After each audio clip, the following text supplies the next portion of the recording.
हाँ भाई, क्लास 8। इस क्लास में हम एक नया चैप्टर स्टार्ट करने जा रहे हैं, वो है रैशनल नंबर। ठीक है, तो रैशनल नंबर स्टार्ट करने के पहले हमें ये जानना पड़ेगा कि रैशनल नंबर होता क्या है, जो कि हम पहले पढ़ चुके हैं।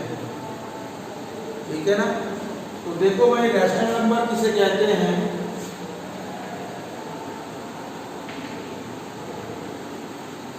Rational number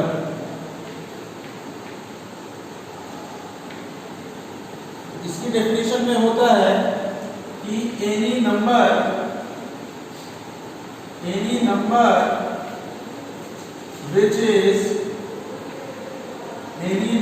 which is of the form P upon Q where Q not equals to 0 and GCD greatest common divisor का मतलब HCF हाईएस्ट कॉमन फैक्टर जिसको बोल सकते हैं, ये 1 होना चाहिए। ठीक है ना, any number which is of the form P by Q where Q is not equal to 0 and highest common factor of P and Q is equal to 1 is called a rational number। ठीक है, for example 2 by 3, 3 by 7, 5 by 9, ये सब के सब क्या है? हमारे एक रैशनल नंबर्स हैं। ठीक है,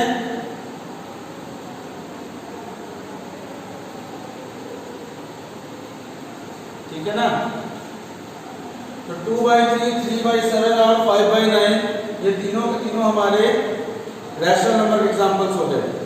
अब इस चैप्टर में हमें रैशनल नंबर की प्रॉपर्टीज के बारे में पढ़ना है। रैशनल नंबर की प्रॉपर्टीज के बारे में पढ़ना है। अब प्रॉपर्टीज में क्या क्या होता है?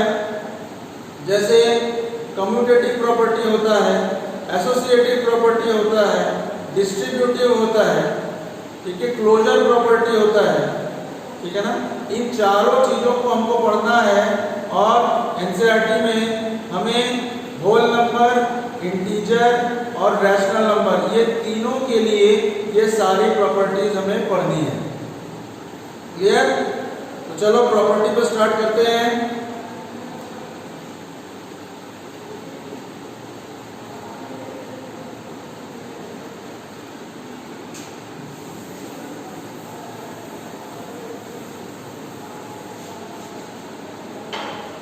तो फर्स्ट प्रॉपर्टी जो है,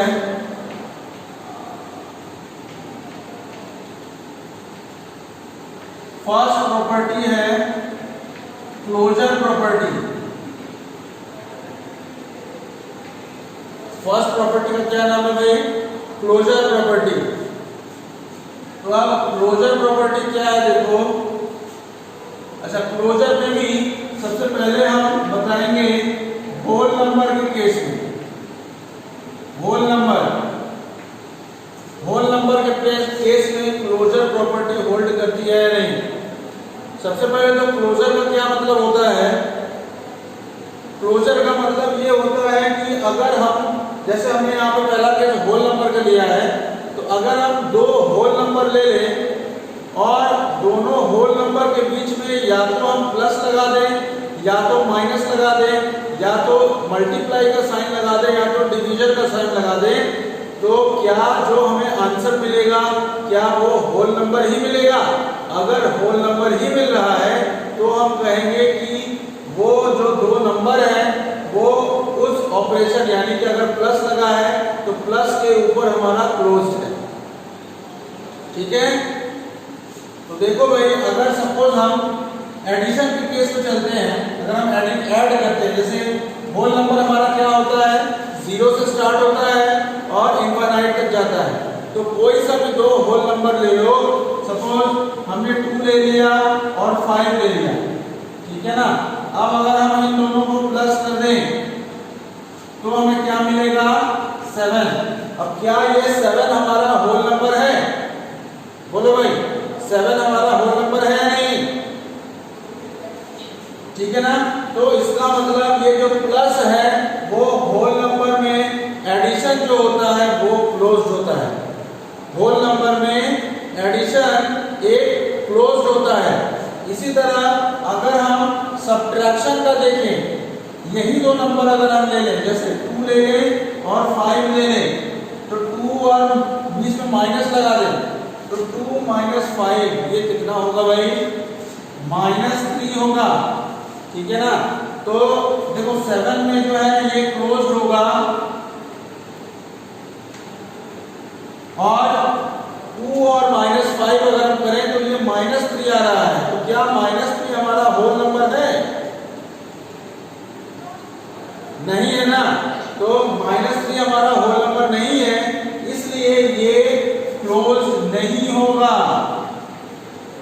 हमने दो होल नंबर लिए हैं और उन दोनों को माइनस कर दिया है, लेकिन जो हमारा आंसर आ रहा है वो होल नंबर नहीं है।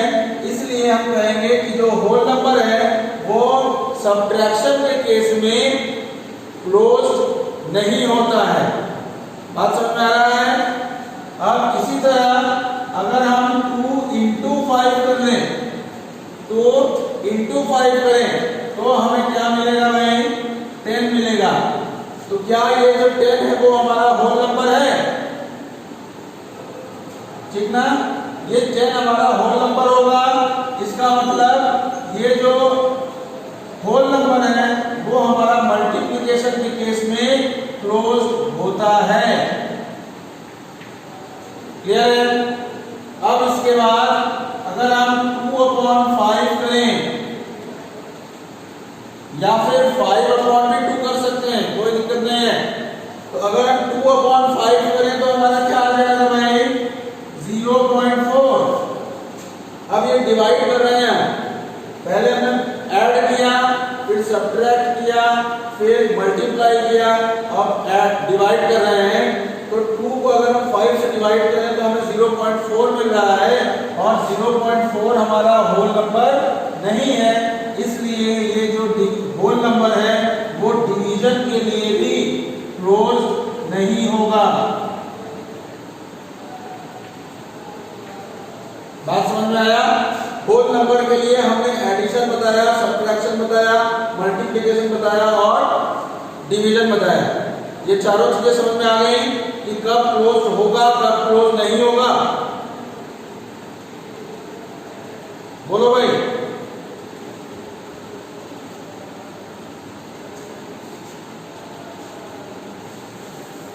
नेक्स्ट,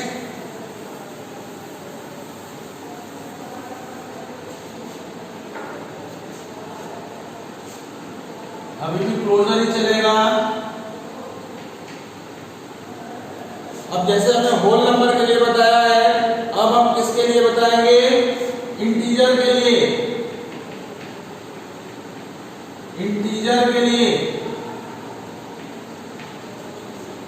अब देखो हम क्या करेंगे? दो इंटीजर ले लेंगे और उनके बीच में हम प्लस लगाएंगे, माइनस लगाएंगे, मल्टीप्लाई लगाएंगे और डिवाइड लगाएंगे और चेक करेंगे कि क्या ये इंटीजर के केस में प्लस, माइनस, इनटू और डिवाइड हमारा क्लोज प्रॉपर्टी को शो कर रहा है या नहीं।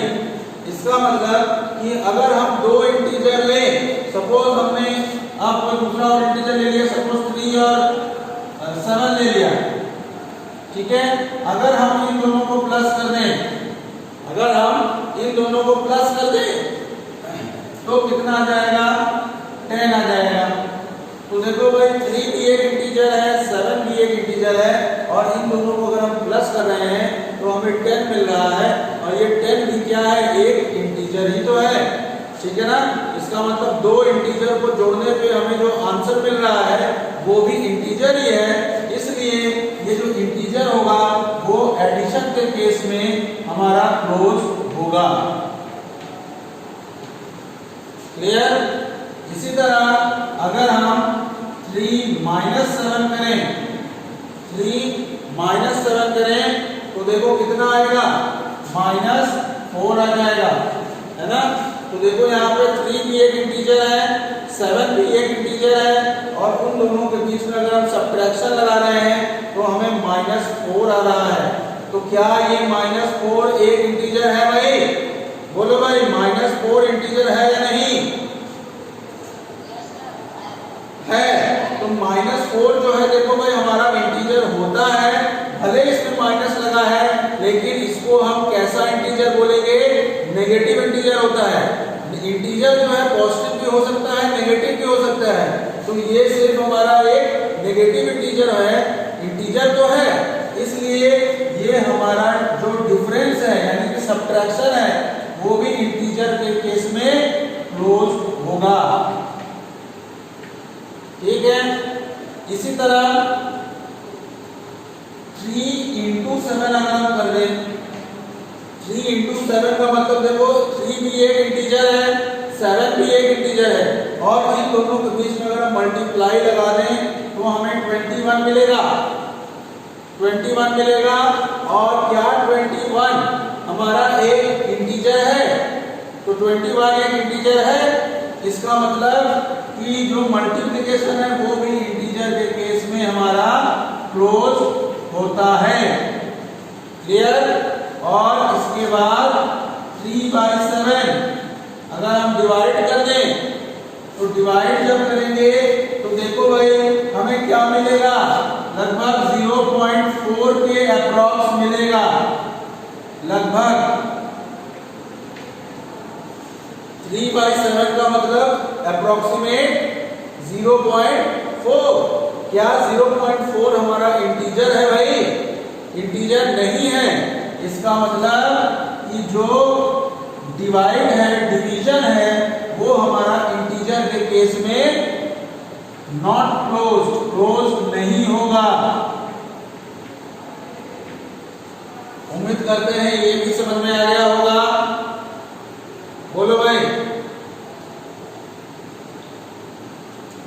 ठीक है। चलो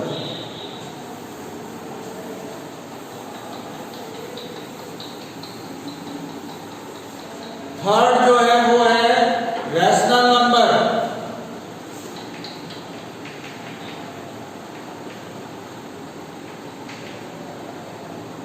रैशनल नंबर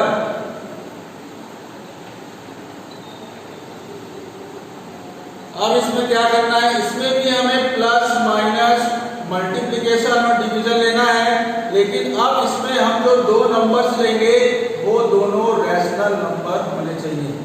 ठीक है, मतलब P/Q के फॉर्म वाला हम दो नंबर लेंगे। फॉर एग्जांपल सपोज हमने एक नंबर ले लिया 1/2, सपोज दूसरा नंबर ले लिया 2/3। ठीक है, अब इसके बाद 1/2 और 2/3 को सपोज हमने प्लस कर दिया। अब सबसे पहले हम एडिशन को चेक करते हैं कि क्लोज है या नहीं। तो 1/2 प्लस 2/3 अगर हमको करना है तो कैसे हम दो रैशनल नंबर को ऐड करते हैं भाई? 2 और 3 का एलसीएम लेते हैं, 6 आ गया। 2 से 6 को डिवाइड करते हैं, 3 बार में जाएगा। 3 का ऊपर मल्टीप्लाई 1 में तो 3 1 में 3 होगा। फिर 3 का 6 में डिवाइड करेंगे तो 2 आएगा, और 2 को 2 में मल्टीप्लाई करेंगे तो 4 आ जाएगा। तो 3 + 4/6 यानी कि 7/6 हो गया भाई। तो देखो भाई 1/2 एक रैशनल नंबर है, 2/3 भी हमारा एक रैशनल नंबर है, और जब हम इन दोनों को प्लस कर रहे हैं तो हमें 7/6 मिल रहा है, और ये 7/6 भी हमारा कैसा नंबर है भाई? एक रैशनल नंबर है। तो दो रैशनल नंबर को जोड़ने पे, ऐड करने पे हमारा जो रिजल्ट आ रहा है वो भी एक रैशनल नंबर ही आ रहा है। इसका मतलब जो ये प्लस है यानी कि एडिशन है वो रैशनल नंबर के लिए क्लोज होगा। क्लियर? अब नेक्स्ट सब्ट्रैक्शन करके देखें। 1/2 - 2/3 इज इक्वल टू 2 और 3 का एलसीएम 6, 2 3 जा 6, 3 × 1 3, माइनस है तो माइनस, 3 2 जा 6, 2 2 जा 4, तो ये हो जाएगा -1/6। ठीक है, अमन प्रधान जी माइक बंद करिए। अमन प्रधान,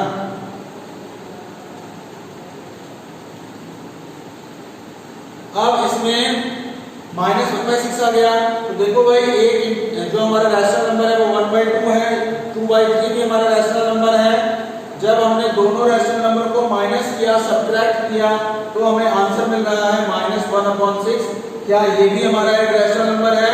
तो yes, -1/6 is also a rational number. तो चूंकि ये भी रैशनल नंबर आ गया, इसका मतलब जो सब्ट्रैक्शन है वो भी हमारा रैशनल नंबर के केस में क्या होगा भाई? क्लोज होगा। ठीक है, नेक्स्ट मल्टीप्लाई करके देखते हैं। 1/2 इंटू 2/3। तो देखो भाई, ये 2 से ये 2 कैंसिल हो जाएगा, कैंसिल हो गया तो बचा क्या? ऊपर में 1 बचा और नीचे में 3 बचा। इसका मतलब हमारे पास सिंपल 1/3 बच गया। तो देखो 1/2 भी हमारा रैशनल नंबर था, 2/3 भी हमारा रैशनल नंबर था। जब हमने इन दोनों को मल्टीप्लाई किया तो हमें क्या मिल रहा है भाई? 1/3 मिल रहा है। और 1/3 भी एक रैशनल नंबर होने की वजह से ये भी हमारा जो मल्टीप्लिकेशन है वो रैशनल नंबर के केस में भी क्लोज होगा। बात समझ में आ रही है? और अगर हम डिवाइड करें,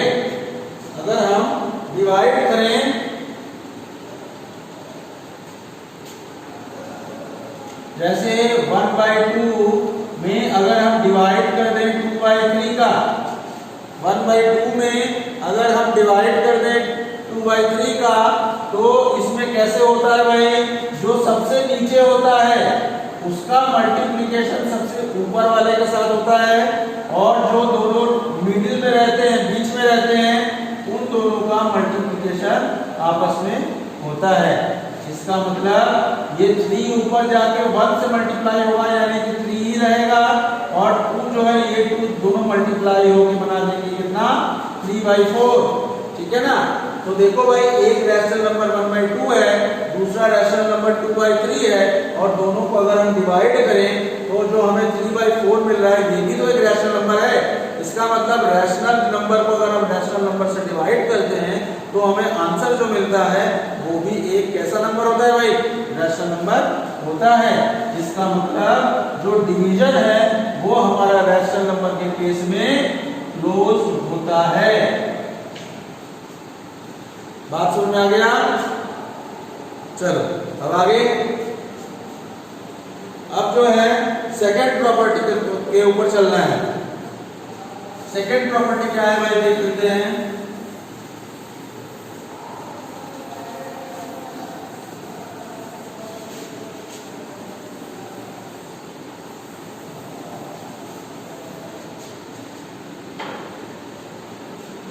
सेकंड प्रॉपर्टी,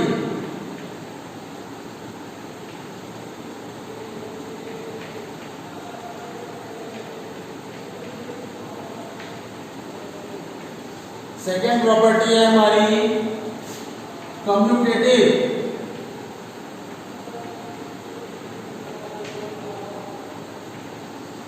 कम्यूटेटिव प्रॉपर्टी। अब कम्यूटेटिव प्रॉपर्टी क्या होती है भाई? देख लो, इसमें भी हम होल नंबर के लिए बताएंगे, तुम्हारा इंटीजर्स के लिए बताएंगे, और फिर रैशनल नंबर के लिए बताएंगे। ठीक है ना? तो सबसे पहला जो हम बताएंगे इसके लिए, होल नंबर के लिए।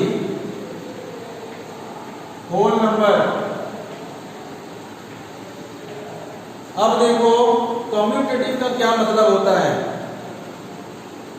कम्यूटेटिव का मतलब होता है कि कम्यूट करना। कम्यूट करने का मतलब होता है कि अगर कोई दो नंबर है तो दोनों नंबर के प्लेस में इंटरचेंज कर देना।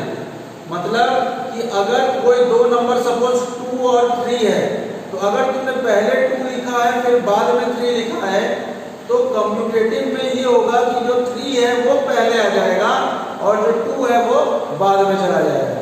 ठीक है? दोनों के जो प्लेसेस हैं वो इंटरचेंज हो जाते हैं। जो पहले पे रहता है वो दूसरे पे चला जाता है, और जो दूसरे पे रहता है वो पहले पे चला आता है। इसे कम्यूटेटिविटी बोलते हैं। ठीक है ना? कम्यूट हो जाना।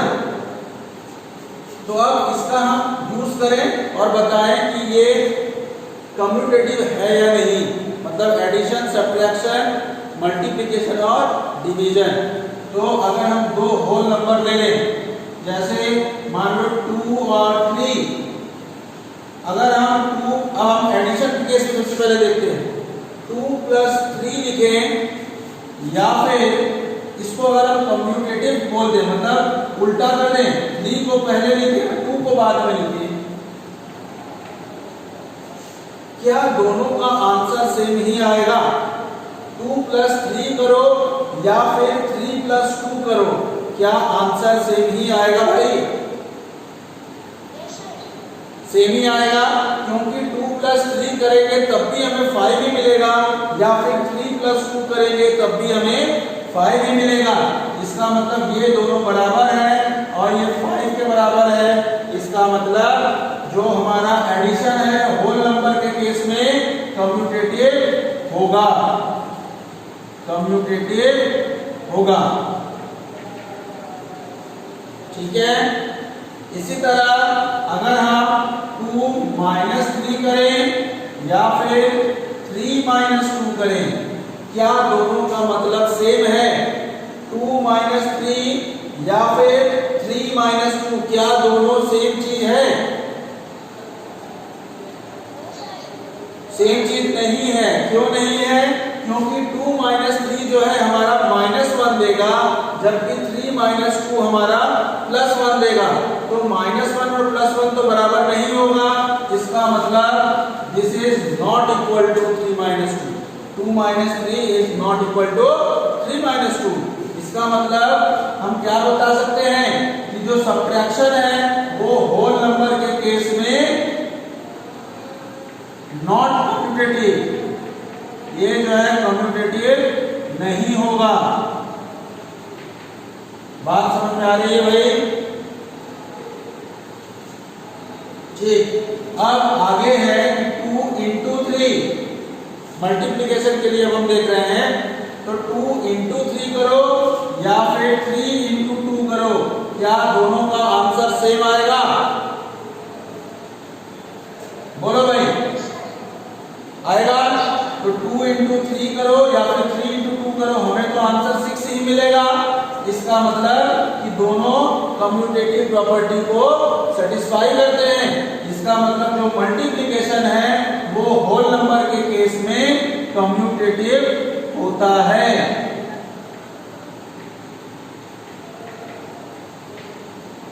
ठीक है ना? अब लास्ट में डिवीजन का हम देख लें। 2/3 लिखो या फिर 3/2 लिखो, क्या दोनों का मतलब सेम है? बताओ भाई, 2/3 और 3/2, क्या दोनों एक ही बात है? नहीं, ये दोनों जो है सेम चीज नहीं है। तो 2/3 इज नॉट इक्वल टू 3/2। इसका मतलब जो हमारा डिवीजन होगा वो कभी भी होल नंबर के केस में कम्यूटेटिव नहीं होगा, नॉट कम्यूटेटिव।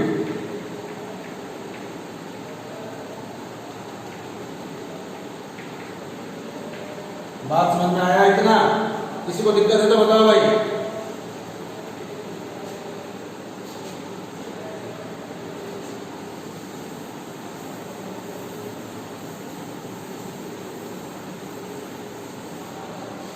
अब जैसे मैं होल नंबर के केस में बता दिया, अब हम इंटीजर के लिए चलेंगे। इंटीजर, अब देखो भाई, इंटीजर में क्या होगा? सपोज हम दो इंटीजर ले लें। सपोज एक इंटीजर है 1, दूसरा इंटीजर है 5, और इनके बीच में हमने प्लस लगा दिया। तो 1 + 5, या फिर अगर हम इस पर कम्यूटेटिव प्रॉपर्टी लगाएं तो 5 + 1, क्या दोनों का मतलब सेम है?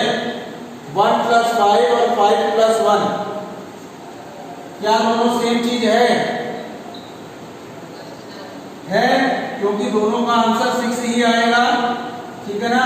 तो इसका मतलब जो हमारा प्लस होगा वो इंटीजर के केस में कम्यूटेटिव होगा।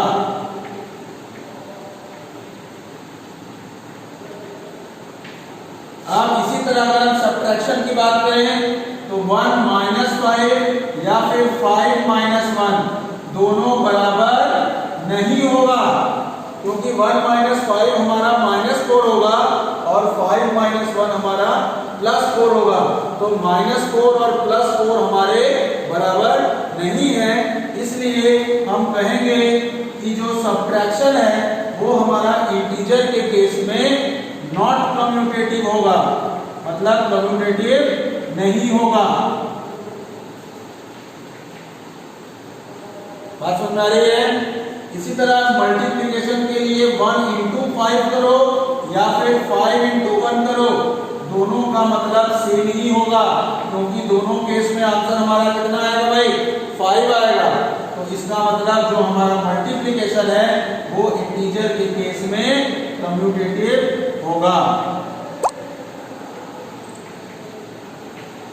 ठीक है, अब डिवीजन के केस में भी देख लेते हैं कि 1/5 और 5/1 क्या ये दोनों सेम चीज है भाई? 1/5 और 5/1 क्या सेम है? नहीं है, ठीक ना? तो 1/5 और 5/1 ये कभी भी सेम नहीं हो सकते। इसका मतलब जो डिवीजन है वो हमारा इंटीजर के केस में नॉट कम्यूटेटिव होगा, यानी कि कम्यूटेटिव नहीं होगा।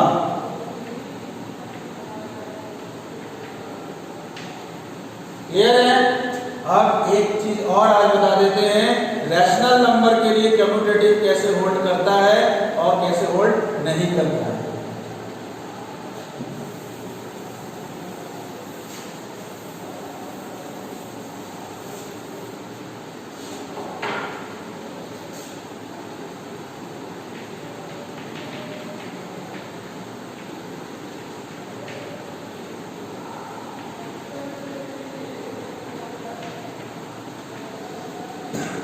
रैशनल नंबर के केस में तो देखो, अगर हम दो रैशनल नंबर ले लें, जैसे 1/2 प्लस 2/3, अब 1/2 प्लस 2/3 लिखो या फिर 2/3 प्लस 1/2 लिखो, क्या दोनों का आंसर सेम ही आएगा भाई?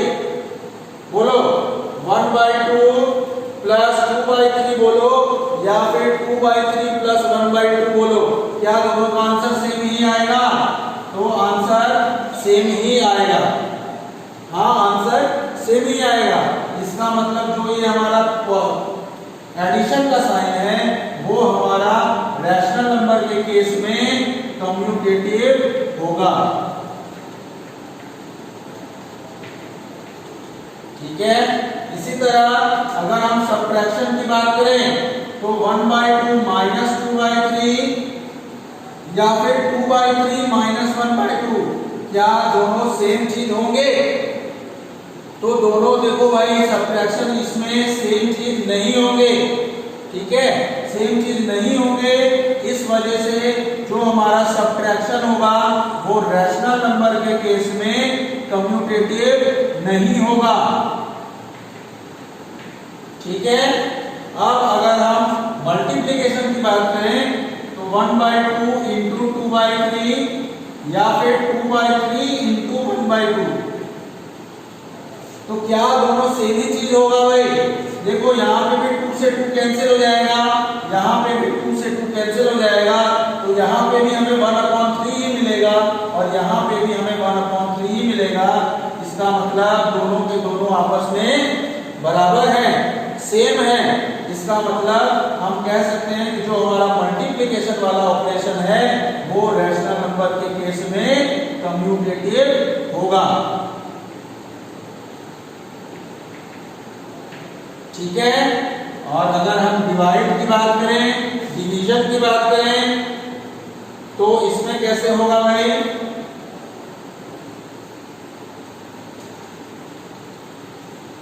कि 1/2 अपॉन 2/3 ये लिखें या फिर 2/3 अपॉन 1/2 लिखें।